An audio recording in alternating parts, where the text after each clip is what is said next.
வணக்கம். எழுச்சி தமிழர் முனைவர் தொல் திருமாவளவன் அவர்களின் அமைப்பாய் திரள்வோம் என்னும் தொகுப்பிலிருந்து 45வது தலைப்பு, தன்னை முன்னிறுத்தலும் அமைப்பை முன்னிறுத்தலும்.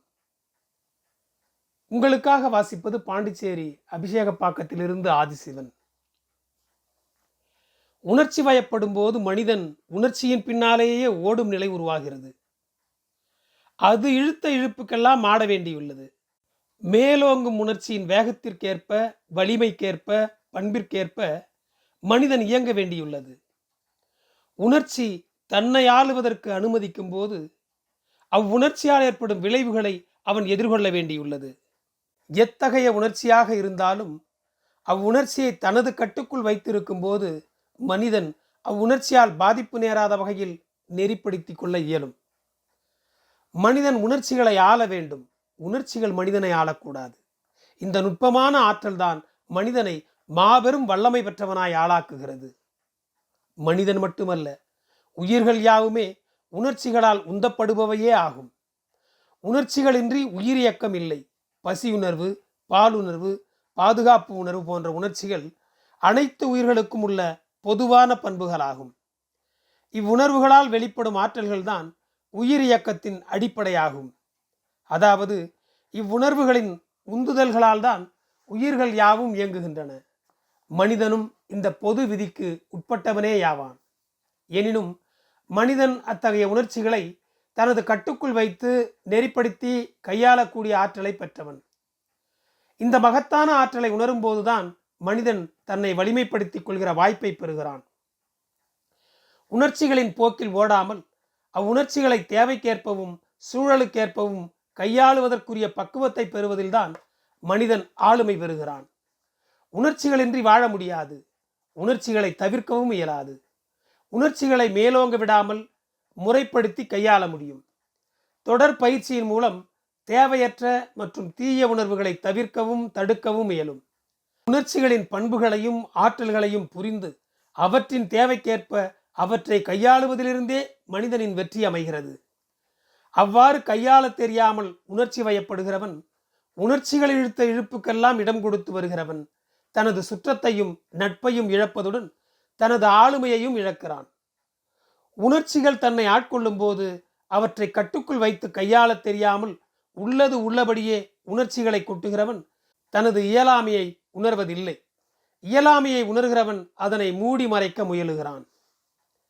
தான் ஒளிமறைவு இல்லாதவன் என்றும், சூது சூழ்ச்சி தெரியாதவன் என்றும், எதிர் விளைவுகளுக்கு அஞ்சாதவன் என்றும், மிகுந்த மானமுள்ளவன் என்றும், மிகுந்த நேர்மையானவன் என்றும், தவறென்று தெரிந்தால் உடனே தட்டி கேட்பவன் என்றும், அனைவருக்கும் நல்லவனாய் நடிக்க தெரியாதவன் என்றும், யாரோடும் எதற்காகவும் சமரசம் செய்து கொள்ளாதவன் என்றும், ஒழுங்கு மீறுவோர் யாராயிருந்தாலும் உடனே அவர்களை தண்டிக்கக்கூடியவன் என்றும், அநீதிகளையும் அநியாயங்களையும் வேடிக்கை பார்க்க தெரியாதவன் என்றும், இன்னும் இவை போன்று ஏராளமாய் தனது இயலாமைக்கு நியாயம் கற்பிக்கிறான். நேர்மை, தூய்மை, துணிவு, விரைவு போன்ற உயரிய பண்புகள் மனிதனின் ஆளுமையை செழுமைப்படுத்தக்கூடியவையே ஆகும். இப்பண்புகள் யாவற்றையும் இழந்தால்தான் உணர்ச்சி வயப்படுவதை தவிர்க்க முடியும் என்பதில்லை.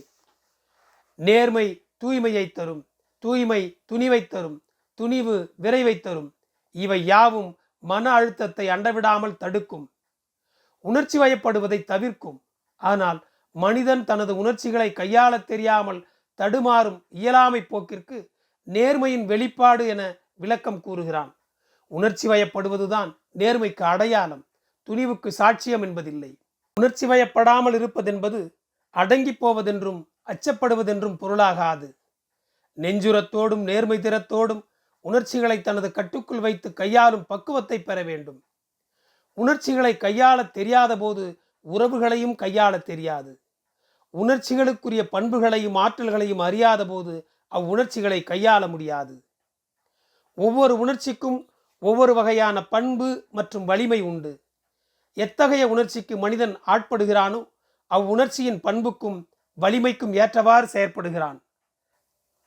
எனவே தன்னை ஆட்கொள்ளும் உணர்ச்சியின் பண்பையும் வலிமையையும் அறிந்து கொள்வதன் மூலமே அவ்வுணர்ச்சியை எவ்வாறு கையாள வேண்டும் என்பதை மனிதனால் தீர்மானிக்க இயலும். பிறவி பண்பால் வெளிப்படும் உணர்ச்சிகளாயினும் புறச்சூழல்களால் தூண்டப்படும் உணர்ச்சிகளாயினும் அவற்றை எவ்வாறு கையாள வேண்டும் என்பது அவ்வுணர்ச்சிகளை பற்றிய புரிதல்களிலிருந்தே அமையும். பெரும்பாலும் உணர்ச்சிகள் பிறரால் அல்லது புறச்சூழல்களால் தூண்டப்படும். அத்தகைய சூழல்களையும் தூண்டப்படும் உணர்ச்சிகளையும் கையாளுவதிலிருந்து மனிதனின் ஆளுமை வெளிப்படும். தனக்கு விருப்பமில்லாத உடன்பாடில்லாத சூழல்கள் அமையும் போதும் உணர்ச்சிகள் தூண்டப்படும் போதும் அத்தகைய சூழல்களுக்கும் உணர்ச்சிகளுக்கும் ஆட்படாமல் அல்லது தன்னை அவற்றுக்கு பறிகொடுக்காமல் அல்லது பலியாகாமல் தற்காத்துக் கொள்வது இன்றியமையாததாகும். அமைப்பாக்க நடவடிக்கையில் இத்தகைய தற்காப்பு நடவடிக்கையானது தவிர்க்க இயலாத தேவையாகும். தன்னை ஆட்கொள்ளும் உணர்ச்சிகளுக்கு தற்காத்துக் கொள்வதற்கு உரிய முனைப்பும் தொடர் முயற்சிகளும் தேவை. தீங்கு விளைவிக்கும் உணர்ச்சிகள் தன்னை அண்டவிடாமல் தவிர்க்கவோ தடுக்கவோ வேண்டும். அவ்வாறு தவிர்க்கவோ தடுக்கவோ இயலாமல் தன்னை அண்டினாலும் அவற்றை நெடுநேரமோ அல்லது நெடுநாட்களோ நெஞ்சில் தேங்குவதற்கு அனுமதிக்க கூடாது. அவற்றை நீர்த்து போகச் செய்யவோ முற்றிலும் அப்புறப்படுத்தவோ வேண்டும். அவ்வுணர்ச்சிகள் தூண்டப்படுவதற்கு எது மூலக்கூறோ அதனை மறக்கவோ விளக்கவோ வேண்டும். இதற்கு நேர்மறையான சிந்தனைகளின் மூலமே தீர்வு காண இயலும். எதிர்மறையான உணர்ச்சிகளை தூண்டும் எதிர்மறையான சிந்தனைகளை நீர்த்து போகச் செய்வதற்கு அல்லது வலுவிழக்கச் செய்வதற்கு தன்னை சுற்றியுள்ள தொடர்புகளையும் உறவுகளையும் நேர்மறையானவையாக ஆக்கப்பூர்வமானவையாக மாற்றி அமைத்துக் கொள்ளுதல் வேண்டும். மாற்றி அமைத்தல் என்றால் தனக்கு வேண்டாத பிறரை அல்லது புறச்சூழலை தனது விருப்பத்திற்கேற்ப மாற்றுவதாகாது. அது அவ்வளவு எளிதானதும் அல்ல. பெரும்பாலும் இத்தகைய முயற்சிகள் வெற்றி பெறுவதில்லை. எதிர்மறை சிந்தனைகள் எதிர்மறை அணுகுமுறைகள் என்னும் தன்னிலையிலிருந்து மாறாமல் பிறரை மாற்றவோ புறச்சூழலை மாற்றவோ மேற்கொள்ளும் முயற்சிகள் ஒருபோதும் வெற்றி பெறாது. நேர்மறை சிந்தனைகள் நேர்மறை அணுகுமுறைகள் என தன்னுடைய பார்வையில் தன்னுடைய போக்கில் மாற்றங்களை செய்வதன் மூலம் தன்னை மாற்றிக்கொள்ளும் முயற்சிகளே வெற்றிகரமாக அமையும். இவ்வாறு தன்னை மாற்றிக்கொள்ளும் நடைமுறைகளில் இருந்து மட்டுமே தனக்கு எதிரான அல்லது எதிர்மறையான உணர்ச்சிகளை தூண்டும் பிறரையும் புறச்சூழலையும் தனக்கு இணக்கமான வகையில் மாற்றிக்கொள்ள இயலும். இவ்வாறு தன்னை மாற்றிக்கொள்வது தன்னை மாற்றிக்கொள்வதன் மூலம் பிறரை அல்லது புறச்சூழலை மாற்றுவது என்னும் இவ்விரு நடைமுறைகளும் வெற்றிகரமாக அமைவதற்கு தான் சார்ந்துள்ள சூழலில் நிகழ்பொழுது இருப்பு நிலையையும் இயல்புகளையும் ஒரு பொது பண்பு என ஒப்புக்கொள்ளுதல் வேண்டும். அதாவது தனக்கு எதிராக நடக்கும் யாவும் தனக்கு மட்டுமே நிகழ்கின்றன என்று நம்புவது கூடாது. தனக்கு வேண்டாதவர்கள் திட்டமிட்டு தன்னை மட்டுமே குறிவைத்து தனக்கு எதிரான சதிவேளைகளில் ஈடுபடுகின்றனர் என்றும் தனக்கு மட்டுமே ஏமாற்றமும் தோல்வியும் அவமானமும் அவதூறும் நிகழ்கின்றன என்றும் எண்ணாமல் மனிதராய் பிறந்த ஒவ்வொருவருக்கும் இவையாவும் வெவ்வேறு சூழல்களில் நிகழவே செய்யும் என்பதை புரிந்து கொள்ளுதல் வேண்டும். இத்தகைய புரிதலே சமூகத்தின் பொது பண்பு என ஒப்புக்கொள்ளுதலை குறிக்கும். உணர்ச்சிகள் தூண்டப்படுவதும் அவ்வுணர்ச்சிகளுக்கு ஆட்படுவதும் உணர்ச்சி வயப்பட்ட நிலையில் தனது ஆளுமையை இழப்பதும் சுற்றம் மற்றும் நட்பை சிதைப்பதும் தனியொருவருக்கு மட்டுமே நிகழக்கூடியவை அல்ல. ஒவ்வொருவரும் ஏதோ ஒரு சூழலில் எதிர்கொள்ளக்கூடிய மானுடத்தின் ஒரு பொது பண்பே ஆகும். மற்றவர்களுக்கும் நிகழக்கூடியவையே தனக்கும் நிகழ்கின்றன என்றும் மற்றவர்கள் எதிர்கொள்வதைப் போலவே தானும் அவற்றை எதிர்கொண்டேயாக வேண்டும் என்றும் அதற்கேற்ப தன்னை மாற்றிக்கொள்ளவோ அல்லது பக்குவப்படுத்திக் கொள்ளவோ தனக்குத்தானே ஒப்புக்கொள்ள வேண்டும்.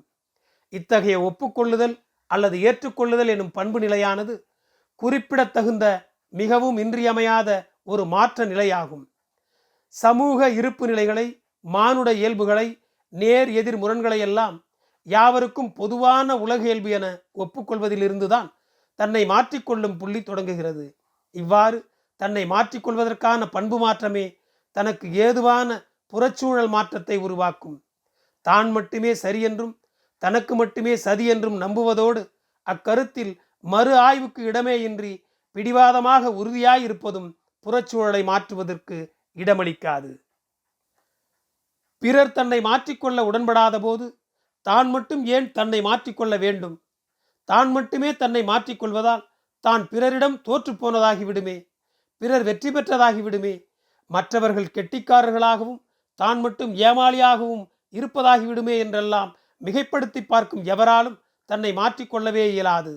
எந்த ஒரு சூழலிலும் தான் தோற்று போகவோ ஏமாந்து போகவோ கூடாது என்று எண்ணுவதால் தன்னை மீளாய்வு செய்வதற்கோ தன் நிலையை மாற்றிக்கொள்வதற்கோ இடம் தராமல் தானே சரி, தானே கெட்டி, தனக்கே வெற்றி என்கிற பிடிவாதம் மேலோங்கும். அமைப்பாக்க நடவடிக்கையில் உடன் பணியாற்றுவோருடன் அவ்வப்போது ஏற்படும் உணர்ச்சி மோதல்களின் போது ஒவ்வொருவருக்கும் இத்தகைய பிடிவாத போக்குகள் இருப்பின் ஒவ்வொருவரும் உணர்ச்சி வயப்படுதலுக்கு ஆட்படும் நிலையே உருவாகும்.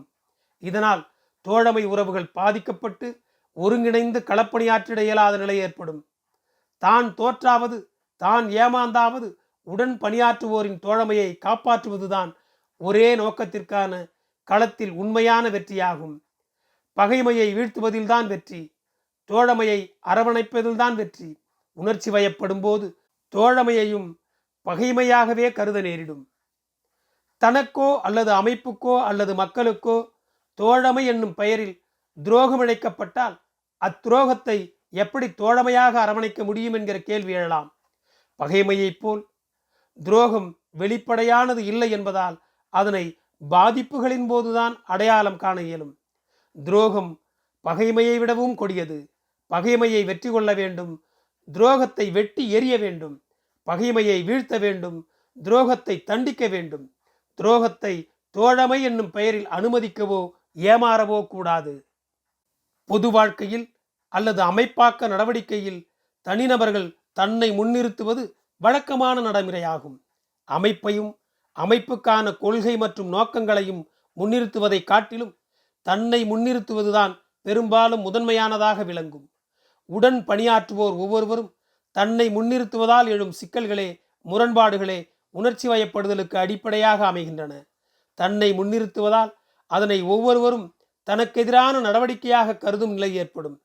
தன்னை முன்னிறுத்தாமல் அமைப்பை முன்னிறுத்துவோருக்கு தன்னை முன்னிறுத்தும் பிறரின் நடவடிக்கைகள் தனக்கு எதிரானவையாக தெரிவதில்லை.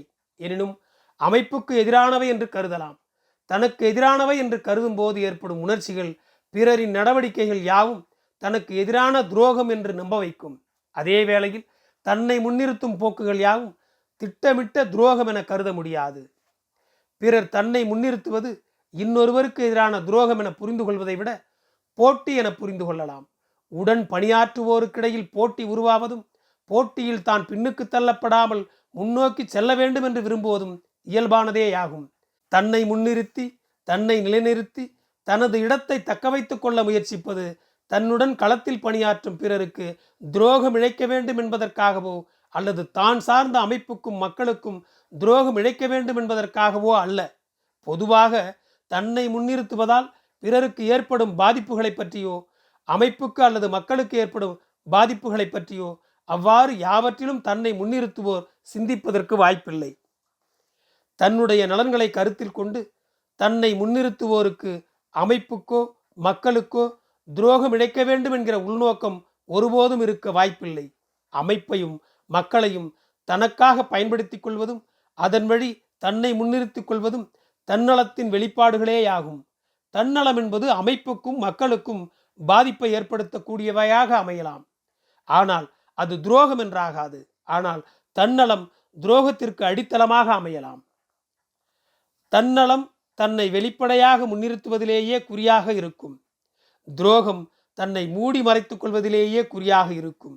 தன்னலம் துரோகத்தை அடிப்படையாக கொண்டிருப்பதில்லை. துரோகம் தன்னலத்தை அடிப்படையாக கொண்டிருக்கும். தன்னலம் தனக்கே உரியதாக இருக்கும்.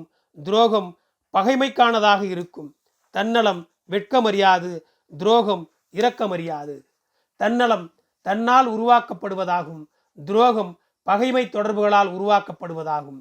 தன்னலம் தன்னை சார்ந்தோருக்கும் பயன்படுவதில்லை. துரோகம் பகைமைக்கு பயன்படுவதாகும். தன்னலம் துரோகத்திற்கும் முந்தைய நிலை, துரோகம் தன்னலத்தின் அடுத்த நிலை. இவ்வாறு தன்னலத்தையும் துரோகத்தையும் பிரித்து அறியலாம். இதிலிருந்து தன்னலத்தை துரோகமாக கருதக்கூடாது என்பதையும் அறியலாம். துரோகமானது பகைமையுடன் மறைமுகமான தொடர்புகளும் சதிவேளைகளும் கொண்டிருக்கும். பகைமையால் இயக்கப்படுவதாக இருக்கும். இதுவே துரோகத்தை தன்னலத்திலிருந்து வேறுபடுத்துவதாகும். எனவே தன்னை முன்னிறுத்தும் தன்னலத்தை துரோகமாக கருதி உணர்ச்சி வயப்படுவதும் தண்டிக்க முனைவதும் அமைப்பாக்க நடவடிக்கையில் தோழமையை சிதைக்கும், ஒருங்கிணைவை பாதிக்கும். தன்னை முன்னிறுத்தி தன்னலத்துடன் செயல்படுவோரால் பிறருக்கும் தன்னை முன்னிறுத்தும் போக்கு தூண்டப்படுகிறது. ஒருவரை பார்த்து இன்னொருவர் என ஒவ்வொருவரும் தன்னை முன்னிறுத்துவதில் போட்டி போடும் நிலை உருவாகிறது. இதனால் அமைப்பு நலன் மற்றும் மக்கள் நலன் பின்னுக்கு தள்ளப்படுவதுடன் தன்னை முன்னிறுத்துவோருக்கு இடையிலான போட்டி மனோநிலையானது பொறாமை உணர்ச்சிகளை வளர்க்கிறது. பொறாமை உணர்ச்சிகள் மிகவும் தீங்கானவையாகும். பொறாமை பகைமையை பெருக்கும். பகைமை தோழமையை சிதைக்கும். பழிவாங்க துடிக்கும். உடன்பாடுள்ளவர்களுடன் ஒருங்கிணைந்து குழுவாதம் வளர்க்கும். இத்தகைய குழுவாதத்திற்குள் சிக்கிக்கொள்ளும் குழுவாதிகள் தன்னை முன்னிறுத்துவதுடன் தனது குழுவையும் முன்னிறுத்துவதில் தீவிரம் காட்டுவார்கள். இதனால் குழுக்களுக்கிடையில் போட்டியும் பொறாமையும் மோதலும் உருவாகும். அமைப்பாக்க நடவடிக்கையில் இது பெரும் பாதிப்பை விளைவிக்கும். தன்னை முன்னிறுத்துவதாலும் தனது குழுவை முன்னிறுத்துவதாலும் தங்களுக்கிடையில் உருவாகிற போட்டி பொறாமை உணர்ச்சிகளால் தங்களை நிலைநிறுத்திக் கொள்வதற்காக ஒருவருக்கொருவர் பழி சுமத்துவதும் அவதூறு பரப்புவதும் போன்ற நடவடிக்கைகளில் ஈடுபடும் நிலை ஏற்படும். இவை தன்னலம் சார்ந்த போக்குகளின் வெளிப்பாடுகளேயாகும். இவை தண்டிக்கப்படுவதற்குரிய தீங்குகள் அல்லது குற்றங்களே ஆகும். எனினும் இவற்றை துரோக வரையறைக்குள் மதிப்பிடக்கூடாது. இவை சட்டத்தால் விதிமுறைகளால் நெறிப்படுத்தக்கூடியவையே ஆகும். தன்னையோ தன்னுடைய குழுவையோ முன்னிறுத்துவதால் விளையும் கேடுகளானாலும் பகைமையுடன் மறைமுக உறவு கொண்டு சதிவேளைகளில் ஈடுபட்டு துரோகம் இழைப்பதால் விளையும் தீங்குகளானாலும் அவற்றை கட்டுப்படுத்துவதற்கு தண்டனை வழங்குவது இன்றியமையாத தேவையாகும். அமைப்பாக்க நடவடிக்கையில் ஈடுபடுவோர் தண்டனை வழங்குவதிலும் தன்னை முன்னிறுத்துவதனால் அது விருப்பு வெறுப்பின் அடிப்படையில் ஒரு சார்பு நிலையில் உள்நோக்கத்துடன் மேற்கொள்ளப்படுவதாகவே கருதப்படும். எத்தகைய குற்றங்களாயிருப்பினும் எத்தகைய நபர்களாயிருப்பினும் விசாரணை மற்றும் தண்டனை வழங்குவதில் தன்னை முன்னிறுத்துவது கூடாது. விசாரிப்பதற்கும் தண்டிப்பதற்கும் உரிய அதிகாரமுடையவர்களாயிருப்பினும் அமைப்பையும் அமைப்புக்கான சட்டத்தையுமே முன்னிறுத்த வேண்டும்.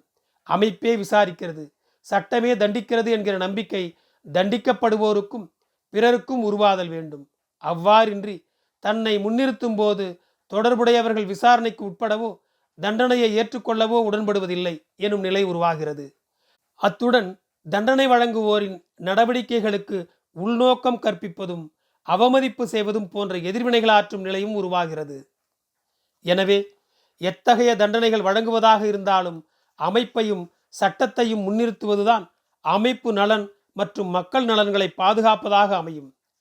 விருப்பு வெறுப்பின்றி நீதி தவறாமல் நேர்மையாக விசாரித்தாலும் தண்டித்தாலும் அமைப்பையும் சட்டத்தையும் முன்னிறுத்தாத போது தன்னை முன்னிறுத்தும் தனிநபர் மீதே வெறுப்பும் பகையும் உருவாகும்.